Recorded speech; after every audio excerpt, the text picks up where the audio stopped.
Mwiriwe neza mwese mukomeje gukurikirana amakuru ndetse n'ibiganiro bya Freefarm TV. Reka twizire ko aho muri hose mumeze neza.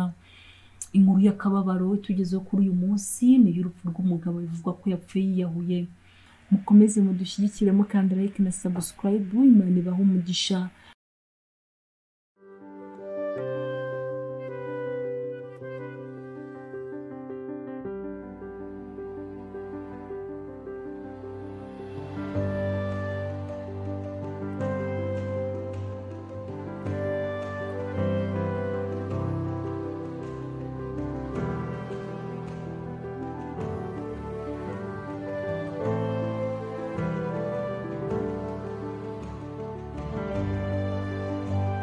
Umugabo bitaga Marcel warotuye mu murenge wa Jari mu karere ka Gasabo ngo bamusanze mu giti yapfuye ngo bivugwa ko ngo ashaka kuba yiyahuye.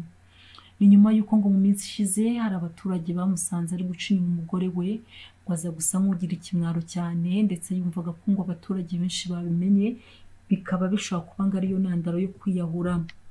Amakuru dukura mu baturage bavuga ko washaka kuba ariyo ntandaro ishaka gutuma umuntu yiyahuye. Libira cyari mu iperereza ryayo ushaka gusanga na wamenya nimba ari wowe wiyahuye cyangwa hari abandi babiri inyuma. Uyu mugabo ngasize umugore n'abana batanu.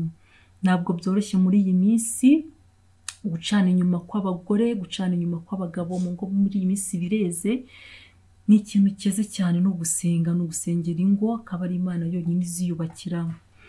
Murakoze mukomeze kudushyigikira mukanda like na subscribe. Imana ibahe umugisha.